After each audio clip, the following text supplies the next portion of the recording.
Hey, what's up, good people? It's Jay Ray, the co host of Q Points, and I wanted to come to you because there are two really important ways that you can support our show. One is by subscribing to it wherever you listen to or watch your podcasts. Q Points is pretty much everywhere. The other thing that you can do is you can visit us on Apple Podcasts, on Spotify, and on Podchaser, and you can leave us a star rating. Please rate us 5 stars because you know you love Q Points. And on Apple Podcasts and on Podchaser, you can actually leave us a written review. It's not required, but it really does help to spread the word about the show, and it helps people to discover it as they're looking for new podcasts to listen to. We're always appreciative of you supporting Q Points. We thank you so much for all that you've done for us so far, and enjoy the show.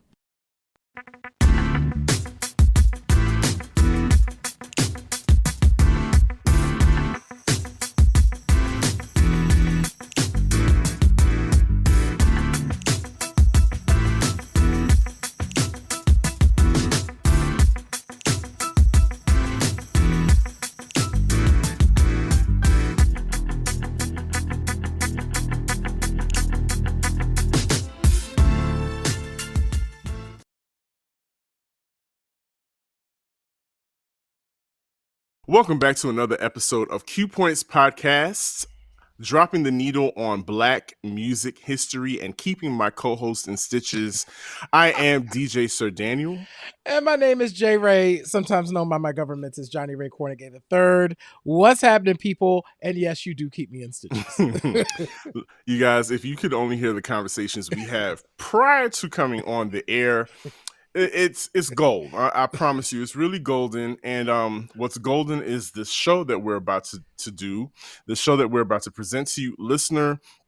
I just want you to just hold on to your seats. Wait, if you're driving, hold on to the steering wheel, and just make sure you turn the volume all the way up so that J Ray can tell you, first of all, how to keep in contact with us and what's in store for this episode.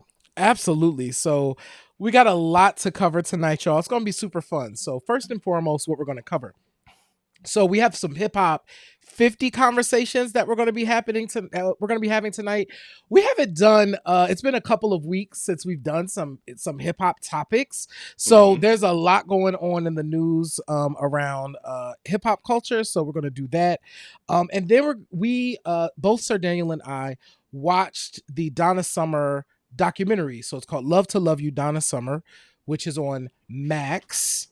Not to be confused with HBO Max, because it's Max now. It's a different thing. And so we checked out that documentary, so we're going to talk a bit about that. I am curious. We have not talked about it at all, so I'm really curious to get Sir Daniel's thoughts. And so we're so happy that all of you are here with us to hang out. But so here's how you can stay connected to Q Points. So first and foremost, you are here, you are tuning in. Make sure that you share the show with your folks. If you are into music and Black music and history and fun conversations, let your peoples know, because they would probably enjoy the show too. That is absolutely free. What is also free is you subscribing to Q Points wherever you listen to your podcast and then sharing that with your folks. It really does help us to really spread the word about the show and get more people listening to us. We have been so excited because last month, May, was clocking in at our biggest month for Q Points in our 2-year history. So that's really exciting. Love it. Yeah, man. So that was super cool. So be sure, share the show with other folks so they can tune in. If you want to support us further, visit our website, click on the subscribe button, and you can become a Q Points Insider, which gets you access to all of the archive episodes of Q Points.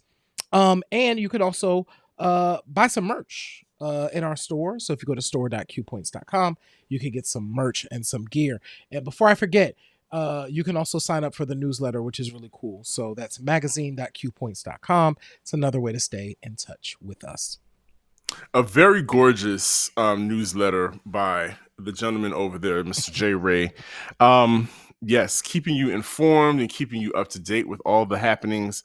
And what J. Ray and I do constantly is, whenever we see something with any kind of musical connection, we immediately we think about you, the listener, first, and then we immediately think about how this will impact you, and then we just reach out to each other and be like, "Did you see this?" Mm-hmm. And go off on our own tangents and decide that we're going to bring it to you.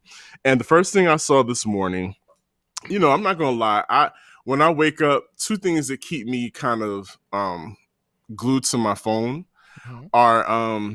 are Twitter, because that's like up to the minute foolishness, or news basically, Yes. and Instagram. I'm just gonna keep it 100 with you all. I am a slave to that in the morning, and sometimes, and what is the first thing I'm scrolling through my feed on Instagram, and the first thing I see is a post from the Shade Room. I'm not I'm not above looking at the Shade Room. Shade Room has strangely become a valid news source. They have Yes. their own. They have their own news station. The guy that does their news is local here in Atlanta, and he also works for WSB TV. It's Oh so wow. it's one of those things where I'm like, first of all, Huh. I didn't know you could do that, because I thought you had to be like a non-compete, but apparently he's able to do both and get his coin, so I'm not mad at it at all. But anyway, that's not what y'all want to hear about. So listener, I came across this story regarding a young lady, up and coming rapper by the name of Callie. Mhm. And Callie, apparently she's got holes in area codes, but did not know that Ludacris was the first one to have said holes in area codes as well. And of course, it's the story that we hear quite often by a lot of younger artists who glean inspiration from artists that come before them and don't know it. And the final product, whether which they don't know or they do know and they're acting stupid, is that, oh, well, I wasn't even born when that song came out, so how can I know? So that is her defense, is that she had no idea that Ludacris had a song called Area Codes, and because she was born in 2000, and that that she didn't know. And are you particularly buying that, J Ray, that excuse? I think it's in. I think okay, that's an unacceptable excuse. So so here's the thing. So I was not familiar until you mentioned this. I was unfamiliar with the song. So Same. Mm-hmm. yeah, so I played the song and I'm like, oh, so what's weird is I'm like, you can't be unfamiliar because your hook is the same hook from the Ludacris song. It has the same title as the Ludacris song. Mm-hmm. So not claiming to not know doesn't make sense because it's the same stuff. So either someone on the team knew and didn't tell her. I don't know who wrote this song. Because that's probably now a question, right? Of like who Mm-hmm. actually wrote this song and why doesn't she know? What I do want to look at, and I didn't check this, is who's credited as a songwriter. That will tell us a lot. Because of course, Area Codes by Ludacris famously features Nate Dogg on the hook, where he Yes. sings he's got holes in different area codes. So I think it's an unacceptable excuse. You can't use age as a reason to be ignorant in this case. You are a musician. You can look this stuff up. And if you didn't know, why didn't y'all tell her that the hook that she's doing was already done before and it was a popular song? That's a weird thing to not know.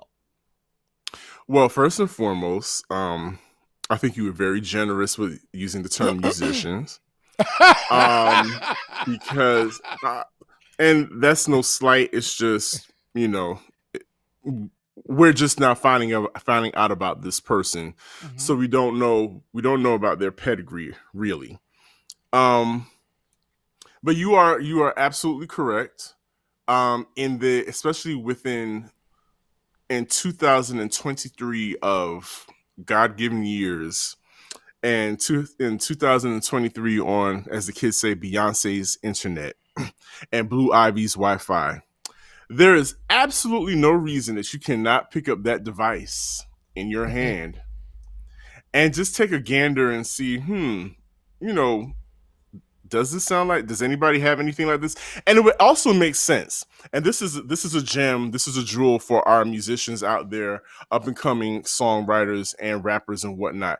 It would behoove you maybe just to, if you come up with a title for a song, just throw it in Google and see what comes up, just to see if somebody else might have a song title of the same name, and then you'll get a list of artists that possibly have made a song with the same song title. There's actually no crime in having the same exact song title of another song. There's no crime in that. There are plenty of songs that have the same song title and they're by different artists and they're completely different songs. Yes. The crime, however, is not doing due diligence. And and we absolutely live in a, well, actually kind of era, because Right. people, the minute, especially when you use social media, and the minute you post something, there are going to be at least 100 people that are going to be, Well, actually, what you don't know is that song is about, there's a song with the same hook, is about 20 years old, that came out, and this is the artist that did it. There's a whole video. Here's where it charted. There you go. So, so okay, so to that point, Sir Daniel, I decided right now to type something in the chat GPT. I mm-hmm. was curious because so I typed, here's what I typed. I typed, who said I got hoes in different area codes? Question mark. mm. The chat GPT said the line I got hoes in different area codes is from a song, Area Codes by Ludacris featuring Nate Dogg. Imagine that. Imagine that. AI is good for something. Imagine that. No, but and you listen, listener, we're not going to be the old heads that are tearing down the youngsters. That's not the reputation that we want. But however, we do, like I said, I want to give them some jewels. Like, hey, listen, these are your A&R uncles right here. Listen, if you're going to do this, if you're going to be in this realm of artistry and entertainment, Yes. this we're into 2023 years into Yeah. this world, right? A lot of stuff is just gets recycled. There's really nothing new under the sun. There's absolutely nothing new under the sun. It's been done a million times over. And that's fine. Just do your homework, do some due diligence so that you don't get well actually in social media, which is where most of you all live and breathe and get your coins. So, just be smart about it. Be smart about your hustle. Don't Yes. tussle. Get smart about your hustle. Absolutely. And please, for Callie, if you ever see this, you should reach out to Ludacris. Unfortunately, you cannot reach out to our brother Nate Dogg. He passed away many years ago. Right. But you can reach out to the brother Ludacris. He's on tour with Janet Jackson right now. You should get a remix with Ludacris. And that would be a very good look for you, because not only would you get the attention of your age group, but you'll get the attention of us, Mm-hmm. our listeners, people in our age group, the Gen Xers that, can tell you about the olden days and whatnot, that lived through all of those things. Yeah, we would actually probably listen to the song. Now, in her defense, the hook is not sung. It's not. It's not sung at all. Mm-hmm. There's no melody to it. So there's that. Mm-hmm. But the lyrics are the same. So Yes. do with that, talk amongst yourselves. Do with that what you will. And we're going to now, somebody that does take care of their business and does dot their I's and crosses their T's is Meg Thee Stallion, who in a recent Vanity Fair article told y'all that it's not going to be no hot girl summers for a minute because she's rightfully taking time off to take care of herself. So we just wanted to applaud Meg right here from the Q Points podcast show because we get it and we think it's very smart, it's very wise of her.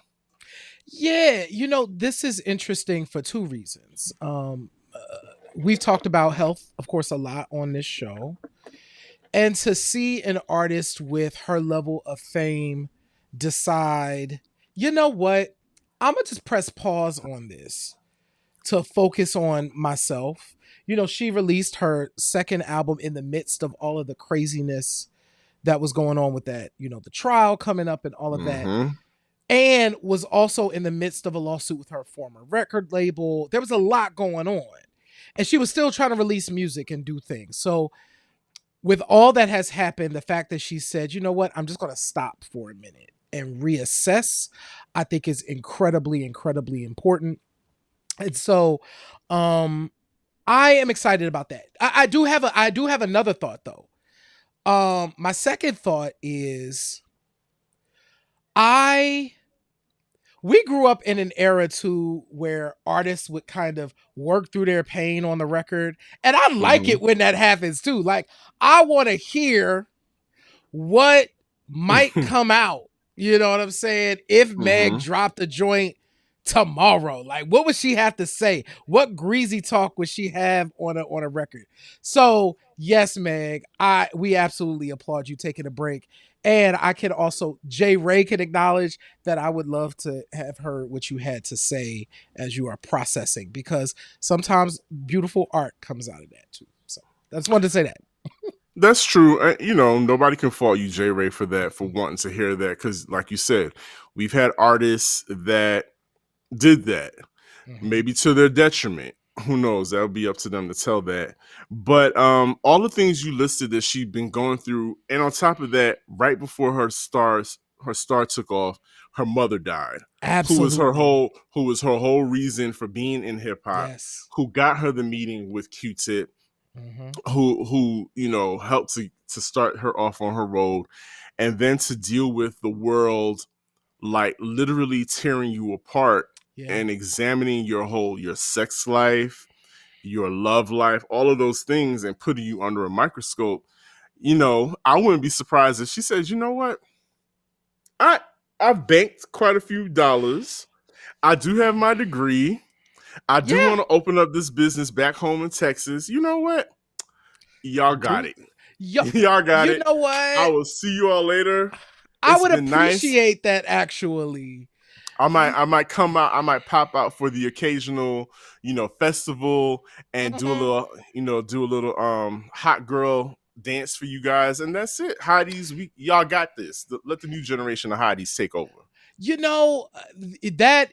That would also, I think it's just the opportunity would be powerful, because I think we have often rewarded and encouraged our artists to just go, go, go, go, go, go, go, go, go. And for an artist at the top to be like, you know what? I've been here and done that. I have seen what the limelight looks like, and no ma'am. Right? I just want to go and do these other things would be a huge lesson for everyone. So yeah, I like that. That would be interesting too, Sir Daniel. Indeed. Well, shout out to Meg. And it's hard when you're doing this rap thing as a solo artist. Some might say that if you are in a group, that it might be easier for you to navigate the waters of hip hop. And so, with that in mind, Billboard magazine just released a list from numbers 50 to 41 of their top 50 hip hop groups, obviously in celebration of the 50th anniversary of hip hop, and they released 50 through 41 of the list of hip hop groups. Yeah. And so it's funny, when Jerry and I were discussing this, and we were going through some of the acts, I was like, hold up, they consider that a group? because at first I was kind of like, but that's a soloist. That's the one MC, and they do have a DJ. And so in my mind, I was not considering that a group. Mm-hmm. But then J Ray kind of made me think, well, yeah, if they come as a package, like Yeah. your Jazzy Jeff and the Fresh Prince, your who Gangstar. Gangstar, Yep. prime example, I was like, okay, now I can see it. So that's what I took away from our discussion. We always have these very lively Yeah. discussions about these topics. But who did you see on the list and you were like, okay, I could dig that. Who did you see, Yeah. Jerry? Actually, the list itself, so let me say it like this. I am curious to what the rest of the list looks like. I think Okay. seeing it like this, and I'm sure Billboard has learned from Rolling Stone to not trigger us with these lists. And you like, wait though, how did this person end up here versus here? So For I'm sure. curious to see who else, where everyone else is placed. But I will Gotcha. say a couple of standout things, or a couple standout groups that were on the list. We talked about this, the Yin Yang Twins, which is a Mm-hmm. group that we don't talk about enough, and how important that they were, in particular in that early 2000s hip hop era. Absolutely. The crunk and B Yep, era, they ushered in the twerk era. And absolutely. that's not anything to shake a stick at. That was a very important means for keeping hip hop alive, quite frankly. Yep, and um, really shined a light on Atlanta For as sure. the place where hip hop was burgeoning at that point, which had been happening for several years, but they really did solidify it. So I was excited to see them on the list. I was excited to see Pete Rock and CL Smooth on the list. They're one of the groups that I'm curious to see who else is on the list, because I might have questions, because Mm. I feel like even though they only have 2 albums, I feel like both of those albums are really, really important. And I will say this, no matter who else is on the list, I am surprised that Heavy D and the Boys is so low on this. I feel like from like 86 to like 94, Heavy D and the Boys were kind of the gold standard for the balance of like true hip hop and like pop R&B. Like Yeah. they really did have a solid blueprint where Hev is the charismatic front man, and the two dancers and the DJ. So that's my only thing. I feel like having Heavy D and the Boys at 42 feels icky a little bit, but that's just me. So now I agree with you squarely on what made them fantastic, right? Mhm. I'm just wondering if they took into consideration, like over the years, things kind of fell apart and where Mhm. Heavy D became the main focus Yep. as not only as a recording artist, but then as a TV star, an And actor, an and executive, a label then head. a label head, and then he kind of fell back and became like you said, a label head behind Mhm. Soul for Real, Mhm. producing things of that nature. So I'm just wondering if those things take into account. But Yeah. no, I agree.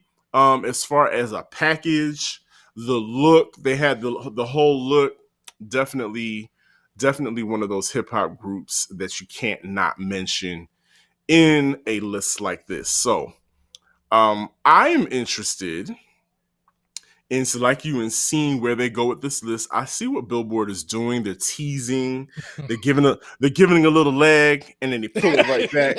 And they You pull know, it back. you know, and I get it. I'm with that. I'm with the little titillation like that.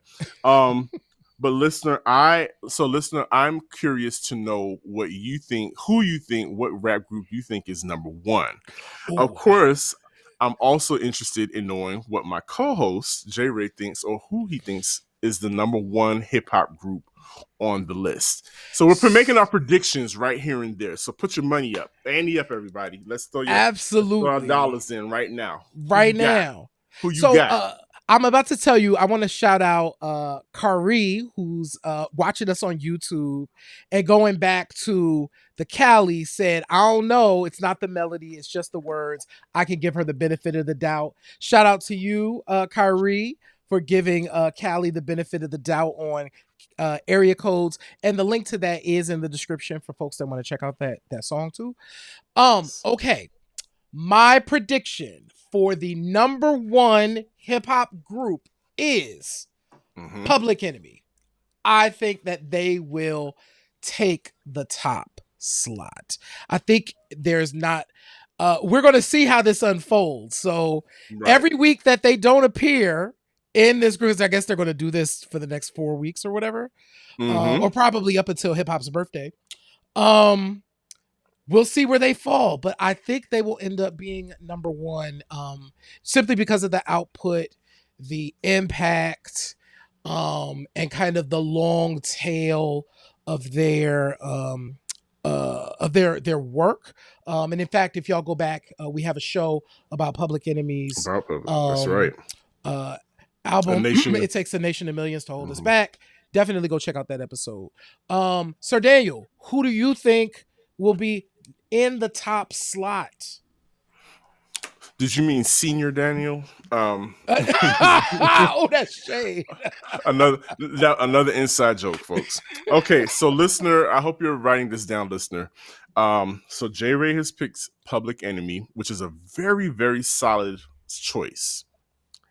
I am going to say that my pick for number one rap group, and I know y'all probably think it's one thing because you know who I am and you know who I live for and all that other good stuff, but it's not. I will surprise you and say that my number one pick is going to be A Tribe Called Quest. And the reasons to me are obvious. It's kind of glaring.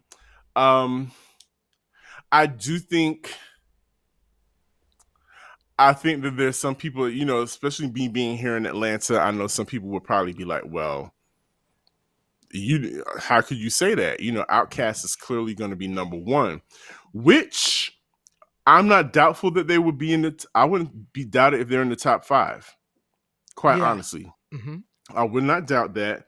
But I squarely believe that A Tribe Called Quest has had such a impact on a generation, a generation, us, you and I, listener, has had an impact on us in so many ways, from high school throughout college to our first 9-to-5 job where we moved out on our own. And they have had all the albums to do it. They've had their solo joints. They've had internal beef, which is you can't be a group without some type of internal beef. And they've toured the world. So I just really believe that the impact that they've had culturally is going to push them to number one. So you've heard it here first. This is show number, where are we? 103? 103. Yeah, this is show 103. These are our predictions. J Ray and Sir Daniel. J Ray put up Public Enemy. I put up A Tribe Called Quest. Listener, I'm very interested. If you want to show it to us in the chat or you want to email it to us, let us know who you believe will be the number one pick for hip hop's best rap group of all time. Their top 50 list of hip hop's best rap group of all time. Yeah. So yeah, just interested, and we want to hear from you as well. Yeah, and real quick, you mentioned something because their picture is on the screen right now, and I just want to lift up Little Brother as really, and the fact that they chose a picture of Fonte and rapper Big Pooh without Ninth Wonder, because Ninth Wonder hasn't been part of the group for well over a decade at this point. And Tay and Pooh have really been holding down Little Brother, and according to them, really since their second album. So, and that was a surprise to me when I heard that. They were like, honestly, we were really kind of doing this ourselves since the Mhm. second album. And so Ninth was kind of there in name only in a lot of ways. But Gotcha. anyway, so when you talk about internal beef, we talk about in groups. Mm. We have this group here that released a stellar first album with three, and then now they're two, still releasing great content, great albums though. And so yeah, just want to send Little Brother some love because they deserve it. They're incredibly talented guys. They absolutely do. So we're gonna make a kind of a pivot here. Mm-hmm. Um, J Ray, we are at the time of this show, this recording, the live broadcast is the beginning of Pride Month, right? It is. So of course we know all that we're hearing all the hullabaloo already about Whew. Pride and the corporate angles and Mm-hmm. the corporate retributions, people that are feeling the retribution. Honestly, we don't care about that right here on Q Points. I mean, we care, but we don't care. Right. We don't care about like a department store selling rainbow onesies and Right. people getting upset about that. That's those people need help. For Right. them to get upset about rainbow onesies, they need to get lives and get arrested every time they tear up somebody's. Can you believe I would be so mad if I worked that hard on a display and some Yahoo off the street came in and started flinging things around? Oh, you about to get these. I was gonna say you're Baby. gonna get these hands, but you're gonna get these these silver cuffs put on you, Right. so you'll be escorted out of the store. But I bring that up because we're always dropping the needle on Black music history here Mm-hmm. at Q Points Podcast, and it's hip hop's 50th anniversary, Yeah. and we cannot talk about hip hop and not talk about how some of hip hop's biggest hits have its roots in disco and house music culture. And of Yes. course, disco and house music is fueled Mm-hmm. and fired by the men and women of the gay community. Let's just Yes. be 100%, 100% Mm-hmm. honest about that. And that you wrote an article not too long ago. Mm-hmm. It keeps coming up, and it's very important. It's very timely that we discuss it at this instance, at this time. That there are 3 hip hop records with disco roots. J Ray, Yeah. let's break it down. Yeah. So I to your point, I think it's really important to honor the fact that so many break beats come from disco songs. Like Mm-hmm. so many of those Absolutely. early break beats that folks was breaking to and a b-boy and b-girl into were based on disco songs. So as you know, prior to the moment that we live in where you don't get breakdowns in songs. Back in the olden days, in the 60s, 70s, and 80s, baby, you had what we called a breakdown. And baby, you wanted that breakdown because it was going to be the hot rhythm section Mm-hmm. and it was going to take you from one piece of the song to the next. Well, those break beats became the foundation of hip hop, essentially. And so there are 3 songs that in the hip hop canon were built on disco. One of our the first big hip hop hit, just out the gate, the first big hip hop hit, of course, Rapper's Delight by the Sugar Hill Gang, was built on Chic's Good Times. That's right. Like, and what's an interesting fact about that is that's not a sample. Actually, they did have a band A come in and band come in. replay it. Mm-hmm. But it's the same rhythm, the same melody, and it's built off of that as a foundation. So at the very beginning, the recognition was there of how important a disco rhythm was, for rappers to be able to rap over. One, it was consistent. You got a 4/4, so you can rhyme, easily write your rhyme to it, and it was also danceable. So you wanted Yes. people to be able to hit the dance floors and dance to it. So Rapper's Delight comes out and is a monster hit. understandably. And it was long. That song is like 7 minutes long. The The bars, each of them, there's 3 MCs, and their yes, bars are like 5 minutes apiece. exactly. That's that is a very long time to be rapping. And some of your I'm not gonna do that. I'm not gonna do that. Never mind. Go ahead, Barry. So one, Rapper's Delight by the Sugar Hill Gang. Two, from one of the greatest hip hop albums to ever exist. It has now been preserved by the Library of Congress. That's right. And it's from Queen Latifah's All Hail the Queen, but of course it's Come Into My House.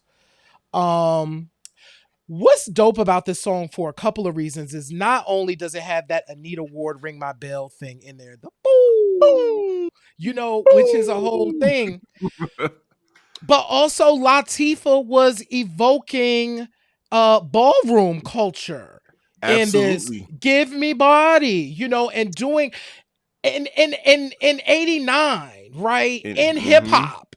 You know what I'm saying? She clearly says, "I pop, dip, and spin with the With the children." children. Yep. Clearly, so she knew her ballroom lingo. Clearly, Yes, absolutely. So, of course, Coming to My House by Queen Latifah with disco roots. And the last one, De La Soul. This album just got re-released a couple of months ago. It was from De La Soul's second album, De La Soul is Dead. But Instant Funk's I Got My Mind Made Up is the foundation for a roller skating jam named Saturdays, which is a fun ass song featuring Vinia Mojica on the vocals on the hook, and yeah, built on a disco song.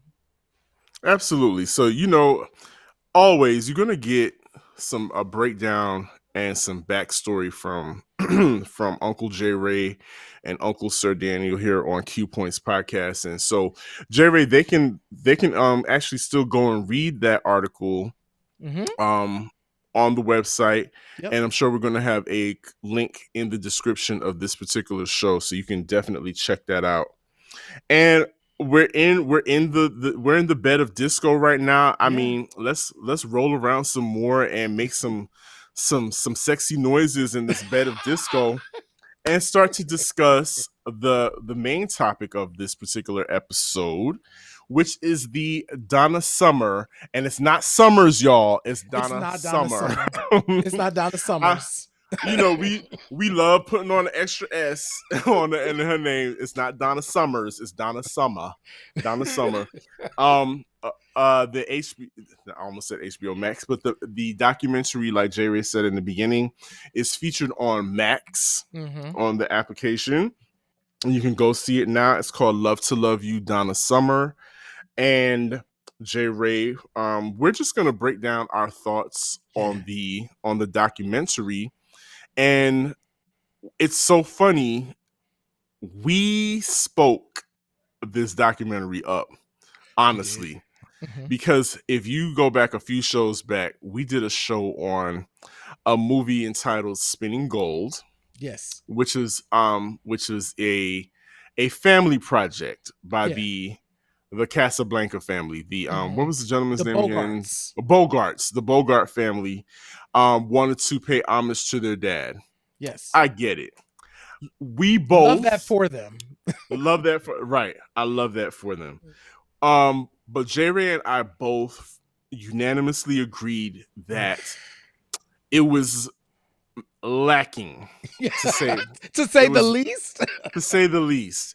But what really grinded our gears and got our camouflage shorts up in a knot is the portrayal of Donna Summer Yeah. in in the movie. Yes. It just, first of all, it was way too brief. Yeah. And then the young lady, bless her name, the actress that Yes. portrayed Donna Summer, of course, did what she needed to do for that project. She just didn't embody Mm-mm. the image of Donna Summer to me. I'll use my I statements. I didn't see it I didn't see Donna Summer from her. And you know, when we're getting these movies, these biopics, there has to be some connection, something there that will make you say, "Oh, okay, I get Donna Summers from this." Well, I said it myself. I get Donna Summer from this actress, and we did not do that at all. Mm-mm. And Jerry, you and I both plainly said, I would much rather have seen a documentary Mhm. than to see this movie, Yes. this fantasy, this fantastical movie of this particular time in the Bogart life and the history of Casablanca Records. But then, lo and behold, HBO said, "Hey, you Yeah. wanted it. We've got a documentary here, um, by Donna Summer, Her her daughter. daughters." Her Yeah. daughter like picked up the mantle and said, "Hey, I'm going to tell this story." Mhm. And it's out there. It's not in theaters, but I think it's just even better that it's on HBO Max Yeah. because now more people can have access to it. Mhm. Excuse me. So let's break it down, J. Ray. What did you think of Love to Love You, Donna Summer? Um I learned so much watching this documentary. I absolutely appreciated the care that her daughter took in trying to understand her mother. And so, just to Mm. give folks some context, part of the journey of why she wanted to do this was to understand her mom better. Donna Summer, um, as as depicted in the documentary, but also from Donna's own words, was a bit of a mystery. Mhm. Donna was always acting. Donna was always creating a character and being a character. Donna Summer was a character that changed and evolved over time. And so her daughters taking the time to really investigate her life, I really appreciate it. Even having some of the difficult conversations, like they have a difficult conversation with the man who assaulted their mother and had a Mhm. conversation with him about his experience with their mother. That's commendable, right? That's a commitment to telling the most full story that you can tell. So I learned a lot, and I'm glad that this documentary exists. I will say it was longer than I think it needed to be. I feel like there were pieces that um I think uh I think it could have been a little bit shorter, but that's not an awful thing, Right. right? But to that end, I think the breadth of what they covered, they could have only covered with the length of time that they had for the documentary. I'm typically an hour 10, hour 15 documentary kind of dude. You really can't tell the complex story of Donna Summer in that period of time, given all the things that she did and experienced, right? So, yeah. Overall, I feel like this documentary is necessary. This black woman was really important to music history and broke so many barriers for black folks that I'm happy that it exists. What about for you, Sir Daniel? You know, I can't think of any. There weren't any cons for me. Mhm. Um, Pretty much everything. You know, time, sure. Did I doze off a little bit? Maybe. I won't say, but um, I love documentaries. I really do, You do. especially when it comes to music, especially when it comes to the music and stories of Black entertainers.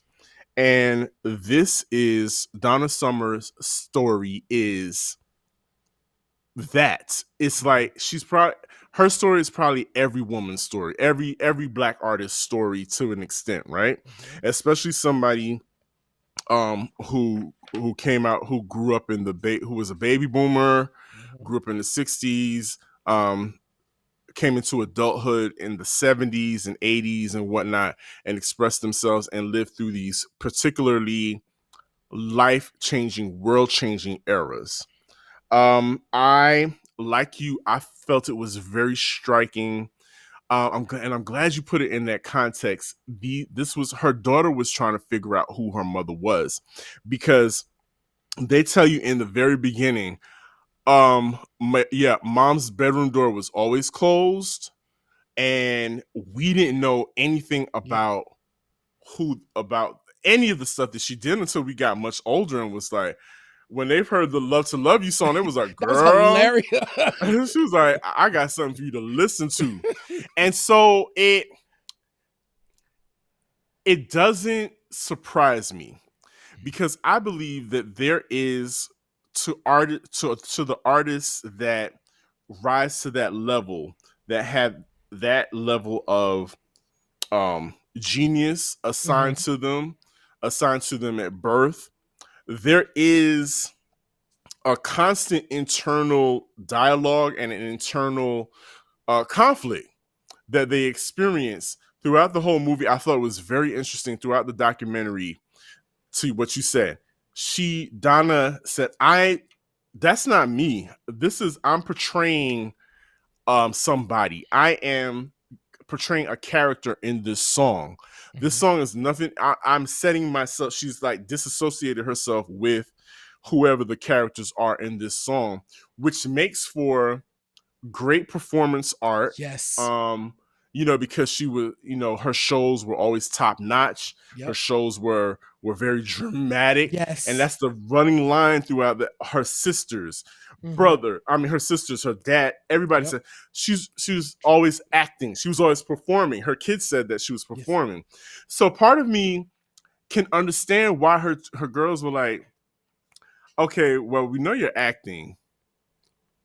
Are there parts of you that, how do we know that you weren't acting when this was happening? Mhm. And not to say there was no love lost between her and her daughters, but those are things that you question, and Yeah. and then you start to, who knows what parts of her characteristics they took on themselves as becoming their own women in that aspect. What I found hilarious to me is how kind of grimy Donna Summers was, as far as like the person you saw on stage, the vamp, the goddess, the sex siren up there, gyrating and dropping it to the floor, holding on to the mic stand, dropping it to the Mhm. floor, and grinding. You know, off stage, she's pure Boston. Right. Her speaking voice was very aggressive, and they said that they talked about that as a person. She was like, she was cocky, and Mhm. that's probably something that they couldn't take. The Bogarts found out how far they could push her, when they ended up in that lawsuit. But she Yep. was like, I'm not fucking around with y'all. I want my money. And Yes. that's something that was not really portrayed in that movie. They made it seem like, oh, we're such a big family, and thank you to Donna, she did all of this. No, y'all owed her some money, and she had to take you to court for it. So I'm very, very happy that that was brought up in the documentary. So I I love that specifically, and the vulnerability behind listener with, and because we're all of a certain age, I think some of us might identify with this. I was a child of divorce. I grew up, I'm part of that latchkey generation, Mhm. Generation X. We came home, we locked that door, we did our homework, watched TV, took care of ourselves. And I found it very interesting that her oldest daughter shared that story Yeah. of the abuse, Mhm. because I'll be transparent with you all. that was something I identified with because it happened to me. Not the in the sense of, well, yeah, that in growing up and being, with different friends and family members when mom had to be off to work. Sometimes children can be exposed to a Yeah. predator or somebody that can do something to them in growing up, and then when you get old enough to tell your parent, you saw that unfold, that play out, like, oh man, she's old enough to not have that conversation.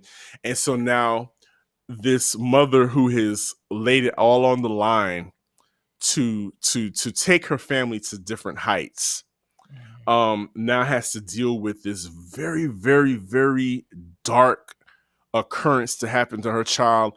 And she's probably even, he wasn't even her bio dad, he Right. was her stepdad. He was like, I was upset with Right. myself for not seeing that.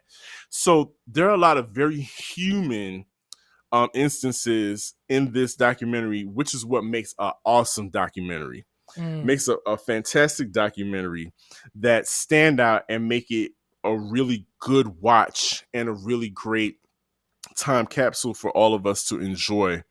And and shout out to Donna for documenting her own things, getting her Yeah. own camera, Camera. Yeah. and just, and being her own historian, Yeah. which is, there's not some black women do that, and I commend her for doing that, because now her daughters have all these artifacts. They Yeah. have the film, they had the The art. paintings and yeah. Yes, so mom could tell, even in her death, we're what, 10 years Yeah, I think about 11. I in. think it was 2012. So yeah, we're Yeah, about we're yeah. we're about 12 years in to her being gone, and she's still talking to us from beyond and still Yeah. sharing those things. So I absolutely enjoyed the documentary, and I didn't even know that her backup singers were her sisters. I love Yeah. that she brought her sisters out.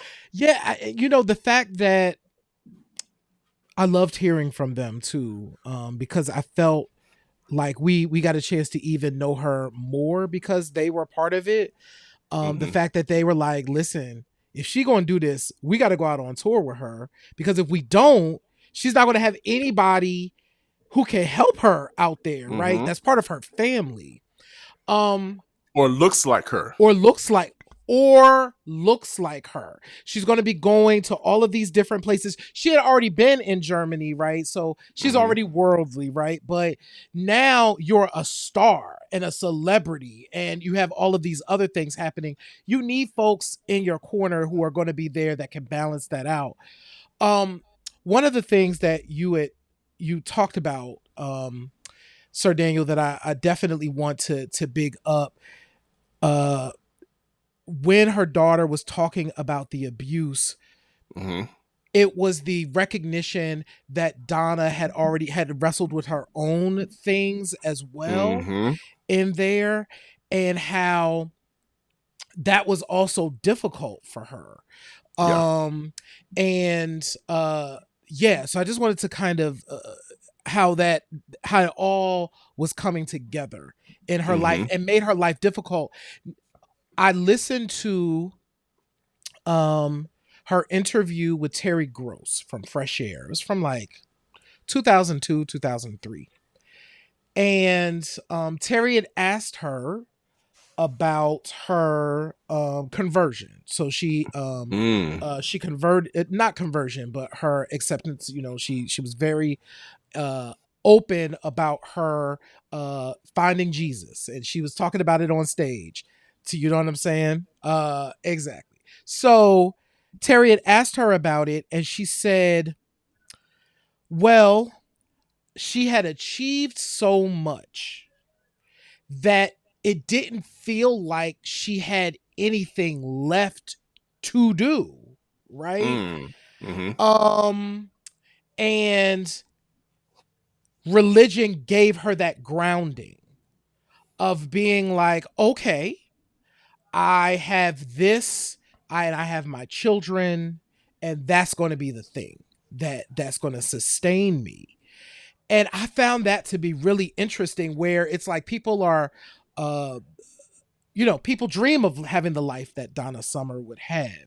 But Donna Summer is like, uh, what else do I have? Like, Right. yeah, I've achieved everything. I've done all of this. I made the money. I've been on. She said at the very beginning she wanted to be famous.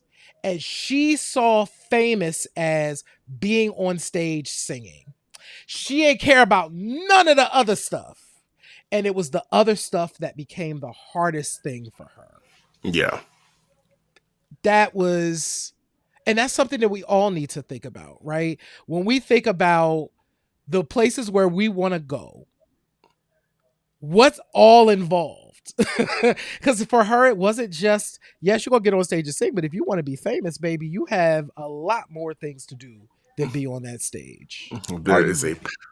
Are you ready? There is a pound of flesh that you have to pay Mm. for this life, and so she absolutely did. And I kind of want to pivot. We're still talking. We can't talk about the documentary "Love to Love You," Donna Summer, and not speak specifically about the song that took her career to the highest of levels and made such a historic impact on radio.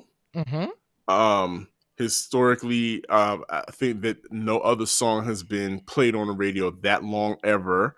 Right. The song, the remixed version, if you would, of "Love to Love You" was an upwards of 17 minutes long. Absolutely. Yep. And so they made a contest out of it to the radio stations to play it at midnight. So Mm-hmm. hey, you can have 20 minutes of Of love, or love. Yep. experience love with Donna Summer, and which is a fantastic idea in That that was day and age. perfect. Yep. I don't think I don't think with our attention spans these days that anybody could listen to a 17-minute record. Most of the 17 minutes is the length of a lot of artists' whole albums now. Right. Let's just keep it a bean. So there's that. But shout out to Carlton. We see you, Carlton. Our day one Yeah. listener. We appreciate you. Oh, so "Love to Love You." So of course, Yes. "Love to Love You" is one of those iconic songs, mostly because it's a lot of, you know, gyrating Cooing and, and and cooing and heavy breathing right. and a lot of, and a lot of expression of a sexual nature being put on Yes. wax. And so got me to thinking, what are some of my favorite songs that feature an orgasm? I'm A dying to very know. a very vocal orgasm that just is very prominent throughout the song. And so here's my list, guys. At the first on the list is "Jungle Fever" by the Shaka Chas. And if you're not familiar with it, if you've ever seen the movie Boogie Nights, Mm-hmm. it's featured in one of the scenes where I think it's like one of the sex scenes where Dirk Diggler is first, Mm-hmm. exploring his junk, his huge Mm-hmm. junk. And it's very bare bones. It's a guitar lick. It's a and some timbal.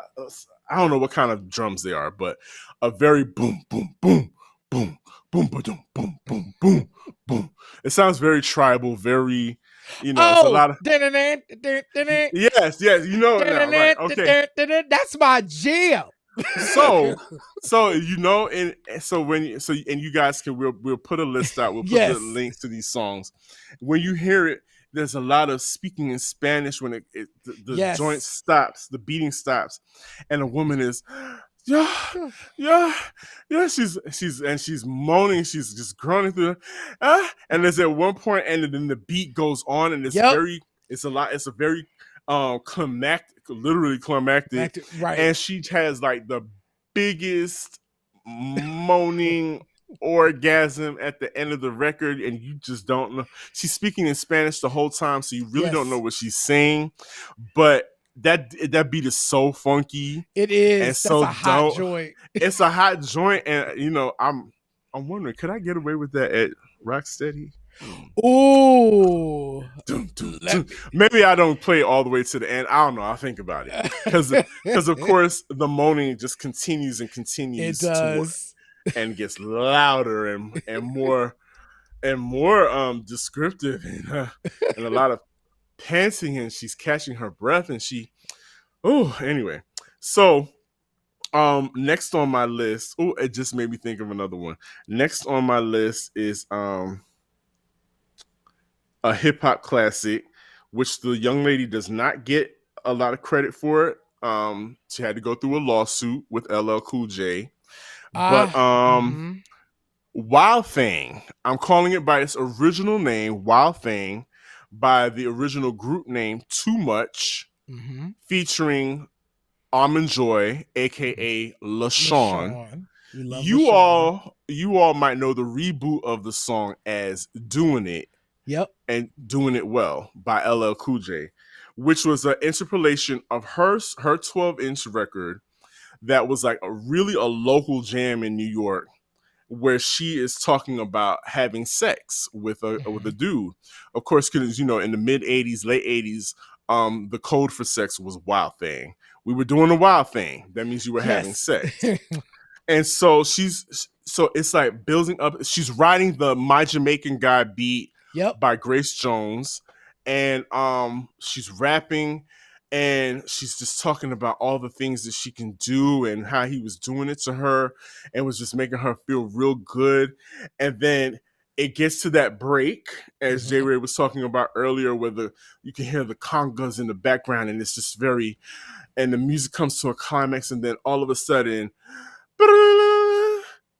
ah, she goes into this this 3-octave orgasm, and it ends the record, and she legit says yes, wow thing, and then the record, and that's still a jam That's a hot to me. joint.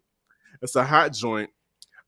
Next on my list is Justify My Love by Madonna. Yeah. Oh, does she have an orgasm in that? She throughout the record, she's kind of having a, what are you gonna do, she's kind of having a, Yes. Oh. really Mm-hmm. breathy kind of orgasm. It's not as pronounced as the aforementioned records, Yeah. but she's definitely having a good time. Yes. um I still gag no not know I did not know that Lenny Kravitz was responsible for that record Produced until that record. a few Ingrid years Chavez ago. wrote it. Yeah, wow. Yes, so Mm-hmm. Justify My Love, that Madonna Chacon, let me tell you, her getting the video banned from MTV, Oh but yeah. saying, you know what, we'll package it and sell it in the record stores. Money. Chef's kiss, money. Yeah. She made all her money. Absolutely. Mark, Would You Mind by Janet Janet Jackson. You're Jackson. absolute. I forgot about that, but Yep. yes, I can't even play that in public because Right. it people will start feeling like, well, should I even be here? Do I need to, do I need to leave? And the last record I'm going to tell you all about is a reggae dancehall slackness classic. Is so super slack and dirty that you have to be at a real a basement party to hear it, because it's super dirty. But it's by a young lady by the name of Sasha, and the name of the song is "Kill the Bitch." And so you've heard it, J Ray. So the crazy thing is, Sasha, that's kind of doing the reggae chat on the song, is actually the Sasha that's singing on "I'm Still in Love with You" by Sean Paul, which is so wild because it's two Get. separate vibes. This song came out in like the mid '90s, and she's rapping, of course she's talking about sex, and she's like challenging people, not tell me, oh, sad no more, I come me body, like she's challenging the guys, which one of y'all got the goods to come Yeah. to blow my back out, Yeah. and to like really put it down. And there's the hook in the background is "Kill the Bitch," and so there's a point in the song where it keeps going, "Kill the bitch," and then she starts moaning. She's like, my body's trembling, juice is coming, and she's working herself up into this really frenzied, almost violent sounding orgasm in this song. And y'all are gonna die. So the funniest part about this song is she gets to the song, she's like, my body's trembling.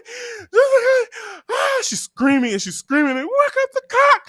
Work up. I mean, she's super violent, right? And then she said, oh, I can't say that. I can't say what she says on our show. You all are just going to have to go listen to it for yourself. And she like says this line, and even the guy in the background is like, what? And then she gets back to rapping. Now tell me, ooh, said and one. It's the wildest song ever. Mark my words. If you want to hear the best orgasms on record, this is gonna be a make list, a list. Jerry. Yes. We're gonna make a list for this, and we're gonna put it out for everybody to see. And yes, those are, so I don't know how we really veered away from the whole Donna Summer conversation, especially after talking about her conversion. No, well, we didn't though, because I think we wanted to talk about the importance of Love to Love You. And yes. I didn't hear, so it's funny that we talk about Love to Love You. My introduction to Donna and her legend was really I Feel Love. I remember when I first heard that song feeling like it was so different than anything I had heard before that it was uncomfortable to listen to. And then when they did it in the documentary, they also said like people would just stop on the dance floor and be like, wait, what's happening? Because of the way they were using the MIDI timing to kind of create the programming for it with the beat, and all of that was just really, really different. And then her voice kind of soaring over top.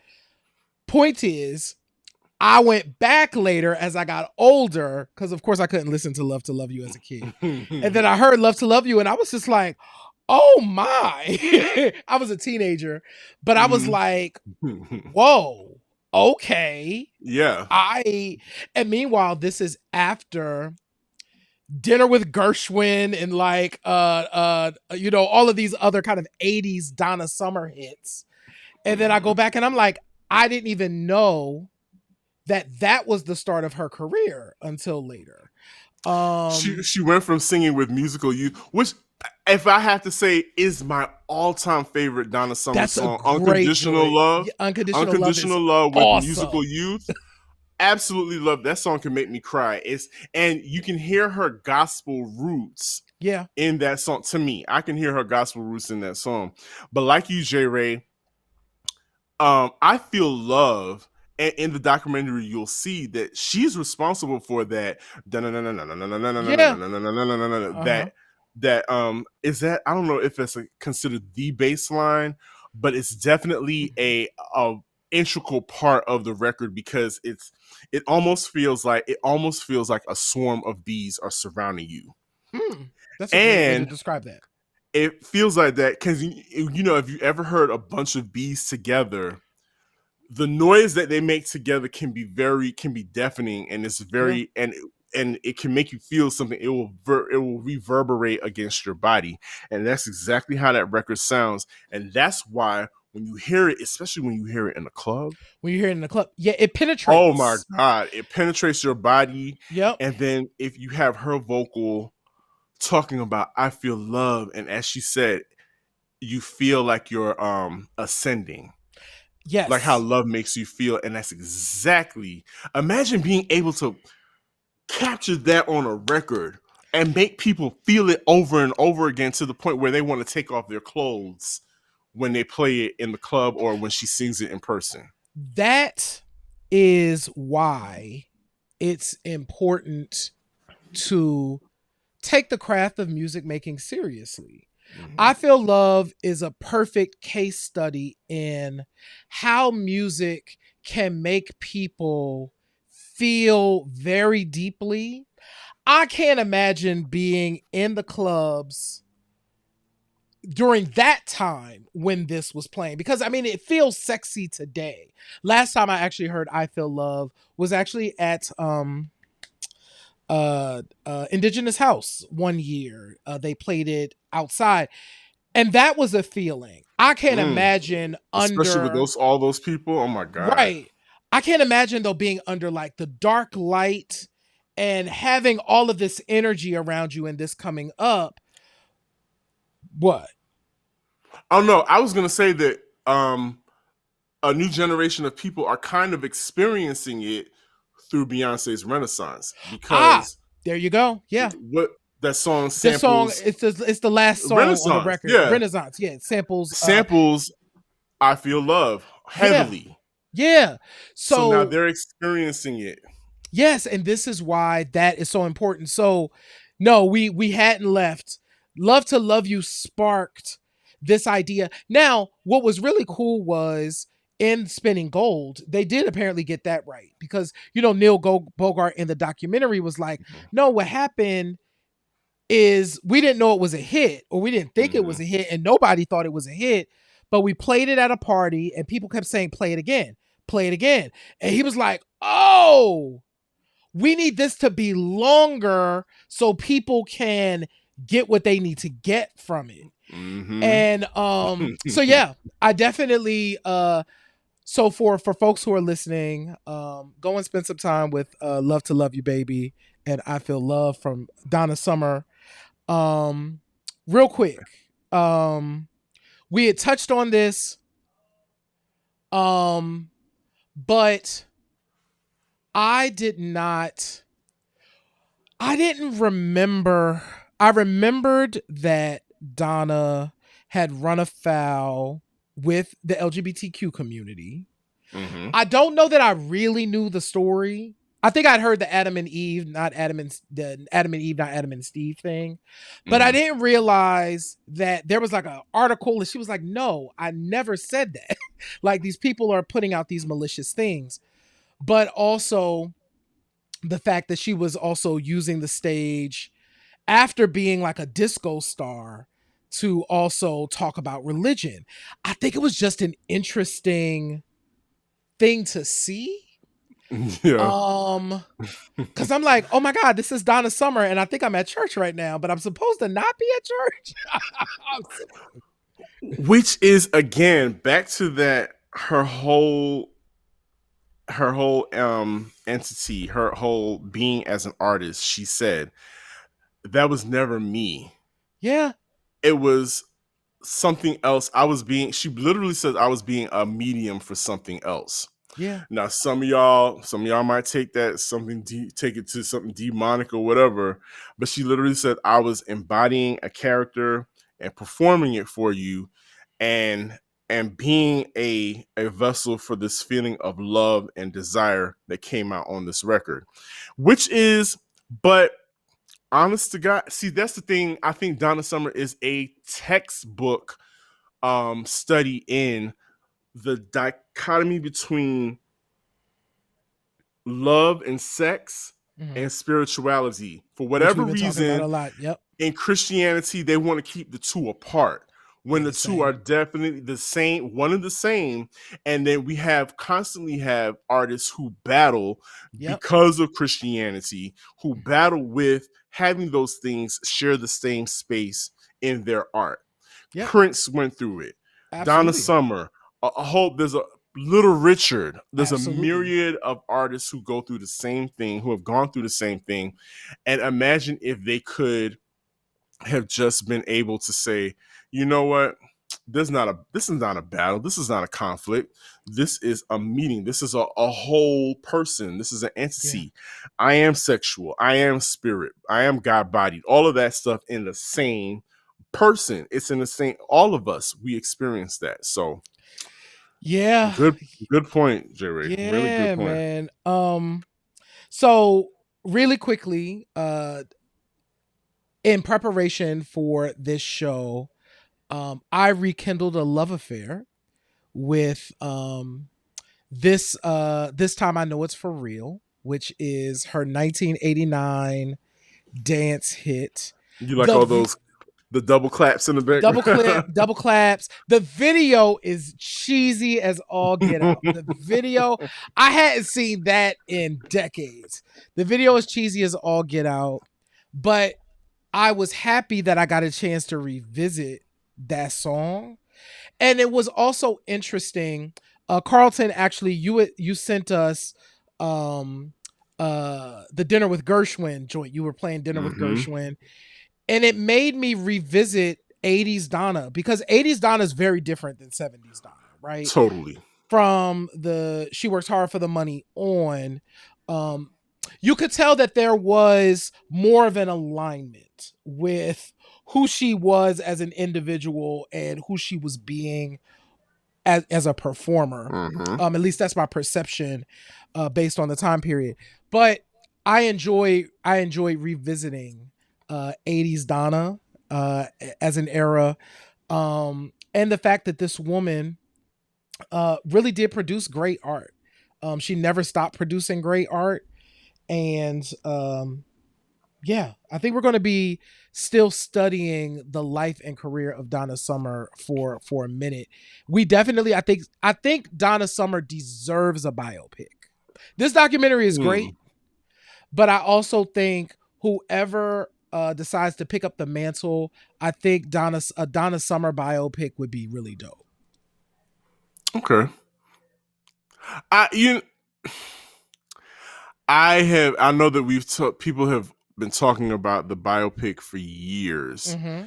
and they always bring Kelly Rowland into the conversation Mm-hmm. because, without a doubt, Kelly Rowland does favor and does Yeah. embody, a chocolate goddess, like, and I hate using the term chocolate, but a Mm-hmm.